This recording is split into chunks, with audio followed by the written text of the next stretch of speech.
Dios lo bendiga. ¿Cómo están? Muy buenas tardes. Estamos en vivo de nuevo. Devocional de Primera de Pedro, capítulo 5, ya terminando el capítulo y terminando también la carta. Vamos a ir del versículo 10 hasta el versículo 14. Vamos a empezar desde el versículo 10 y solo vamos a leer el 10 y el 11 en el día de hoy. Espero que se escuche bien, que se vea bien. Estamos terminando nuestra carta.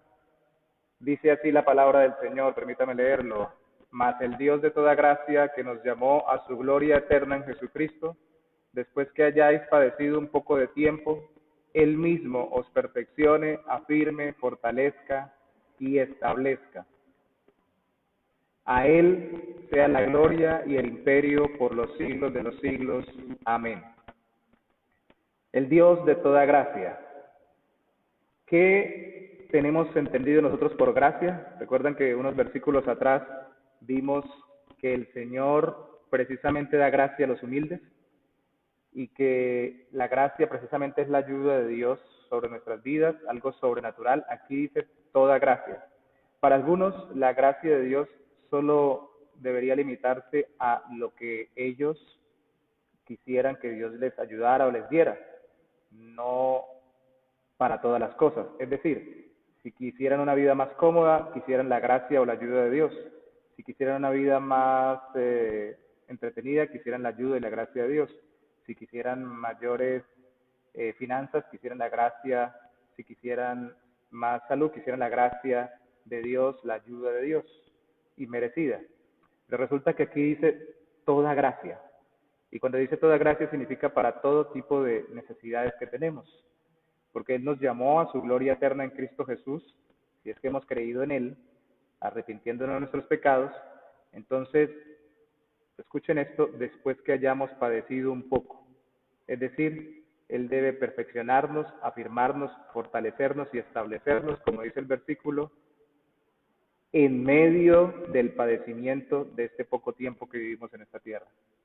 Todas las pruebas son temporales, ya lo hemos visto en la carta, pero al mismo tiempo la gracia del Señor no es solo para librarnos de las pruebas, sino principalmente para que nosotros tengamos ayuda en medio de las pruebas.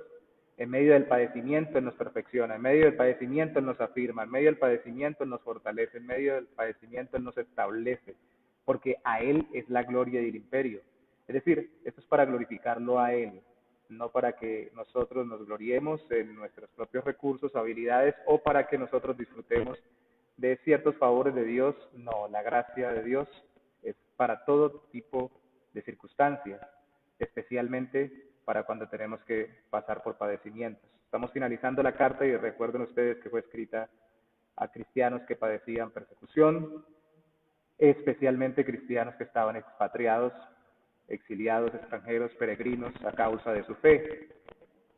Incluso cuando se despide Pablo, si usted lee conmigo allí en el versículo 12, dice, por conducto de Silvano, que seguramente fue quien llevó la carta o quien la escribió y la llevó, a quien tengo por hermano fiel, os he escrito brevemente, amonestándoos y testificando que esta es la verdadera gracia de Dios en la cual estáis.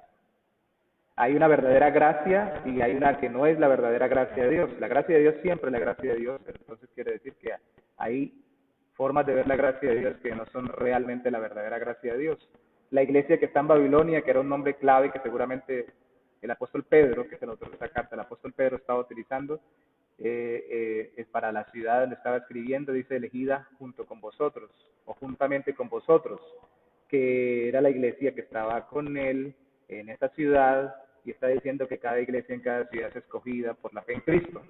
Y Marcos, mi hijo, os saludan, que seguramente el autor del Evangelio de Juan Marcos, que primero anduvo con Pablo y Bernabé y luego terminó siendo ayudante de Pedro. Saludados unos a otros con ósculo de amor, paz sea con todos vosotros los que estáis en Jesucristo. La gracia de Dios, que es para toda circunstancia, especialmente cuando sufrimos, la verdadera gracia de Dios que es en Cristo Jesús, esté con nosotros, nos ayude, nos sustente por medio de la fe en Cristo para pasar toda dificultad, toda prueba, todo obstáculo, toda clase de adversidad. Recordemos que Dios es el Dios de toda gracia, mas el Dios de toda gracia, que nos llamó a su gloria eterna, nos perfeccione, afirme, fortalezca y establezca. Tal vez debería, antes de terminar, puntualizar esto. El final de todo, de la gracia de Dios en esta vida, es sostenernos hasta que nos lleve a la vida eterna, a su gloria eterna. Entonces, que nos sintamos equipados por Dios. Oro al Señor y pido a Dios que después de terminar esta carta usted haya tenido junto conmigo la bendición de ver cómo Dios nos pasa por diferentes circunstancias, pero es el Dios de toda gracia. Siempre habrá gracia para cada prueba, siempre habrá de su gracia para cada circunstancia, siempre habrá de su gracia en Cristo Jesús, por la fe en Él, para cada lucha, para cada adversidad, para cada tentación. Él es el Dios de toda gracia. Dios no se limita. Él no está limitado por nuestros recursos, ni por nuestras capacidades, ni por nuestra sabiduría. ¿Es bueno tener recursos? Claro. ¿Es bueno tener capacidades? Claro, hay que desarrollarlas. ¿Es bueno aumentar la sabiduría? Obviamente sí. Pero es mucho mejor tener aquel que tiene todas las capacidades, toda la sabiduría, todos los recursos, el Dios de toda gracia.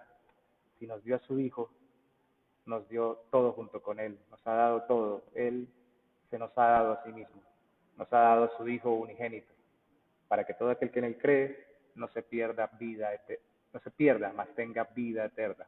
Eso es gracia, eso es gracia. Así que confíe, sustente su corazón con el hecho de que el Dios de toda gracia, que da socorro o auxilio para toda clase de dificultad, prueba o adversidad, está y estará con usted por la fe en Cristo Jesús. Padre, te damos gracias finalizando esta carta de Pedro. Te pedimos, oh Santo Señor, que nuestros corazones se afirmen en ti y puedan ser por ti continuamente edificados, sustentados, que nos sintamos, no solamente estemos convencidos, sino también podamos percibir a través de esa convicción que tu Espíritu nos da, con nuestras emociones, que tú estás con nosotros en todo tiempo por la fe en Cristo, especialmente cuando padecemos un poco, porque realmente es un poco comparado con todo lo que padeció tu Hijo por salvarnos, que tú nos estás llevando a la gloria, que tú nos estás perfeccionando, afirmando, fortaleciendo, estableciendo, que tú nos tienes en tu verdadera gracia y que siempre, oh Santo Señor, tú estarás con nosotros por medio de tu Espíritu Santo a través de la fe en Cristo. Te damos toda la gloria, toda la honra, todo el honor y todo el poder en esta tarde, en el maravilloso nombre de Cristo Jesús, nuestro Salvador, mi Rey. Amén. Dios los bendiga.